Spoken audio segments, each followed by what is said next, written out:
Kas yra sistema Migris? Sveiki. Praeitame video aptarėme temą, kas tai yra sertifikuoti vertimai. Šiame video apžvelgsime Migris elektroninę sistemą. Migris – tai Lietuvos migracijos departamento centralizuotas informacinis portalas internete. Šio portalo pagalba Lietuvos piliečiai ir kiti suinteresuoti asmenys gali patogiai teikti informaciją, prašymus, organizuoti vizitus, tvarkyti informaciją susijusią su vizomis ir gauti kitas migracijos tarnybos paslaugas.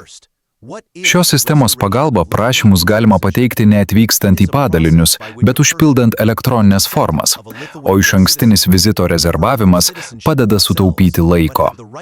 Sistema pradėjo veikti 2017 metus ir žymiai supaprastino administracinės procedūras. Kam naudojamas Migris? Migris taip pat skirtas tvarkyti ir saugoti duomenis apie užsieniečius atvykstančius ir gyvenančius Lietuvoje. Migris yra pagrindinis portalas žmonėms, norintiems atkurti Lietuvos pilietybę. Kur? Pirma, pateikiamas prašymas dėl pilietybės atkūrimo. Pildoma elektroninė forma. Įkeliami nuskenuoti dokumentai. Vizitui pasirenkamas migracijos departamento padalinys ar Lietuvos atstovybė užsienyje. Antra, įkeliami visi reikalingi dokumentai.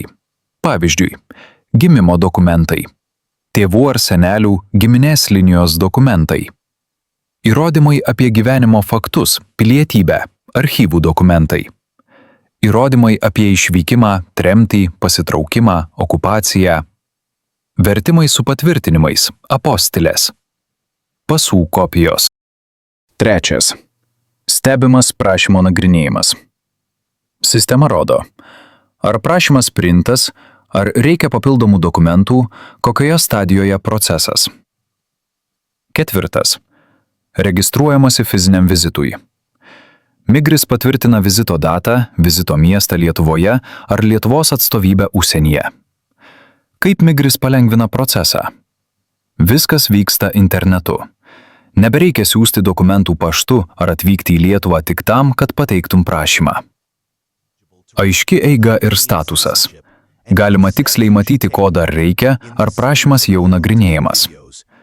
Mažiau klaidų. Sistema parodo, kurių dokumentų trūksta. Duodamas 1 metų terminas dokumentų papildymui. Greitesnis priėmimas. Dokumentai pasiekia migracijos departamentą iš karto. Ką reikia turėti, norint pradėti dirbti su Migris? Elektroninį paštą, galiojantį pasą, dokumentus PDF, JPG formatu, apostilės, sutvarkytus vertimus su patvirtinimais.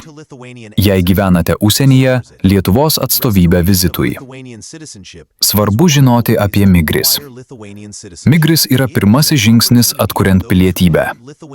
Tik po prašymo pateikimo žmogus gauna kvietimą vizitui arba paprašoma papildomų dokumentų. Dažniausia klaida – neteisingai paruošti dokumentai ir netinkami vertimai. Migris neteikia konsultacijų, tik priima dokumentus. Todėl ruošdami ir pateikdami dokumentus neskubėkite, būkite atidūs. Dėl kiekvienos klaidos gali būti atidėtas jūsų prašymo nagrinėjimas. Kitame video aptarsime dokumentų paiešką Lietuvos archyvuose, renkant trūkstamus dokumentus ir įrodymus Lietuvos Respublikos pilietybei atkurti. Ačiū, kad žiūrėjote ir iki kito karto. Dėl konsultacijų pilietybės atkūrimo klausimais prašome kreiptis elektroniniu paštu ar per WhatsApp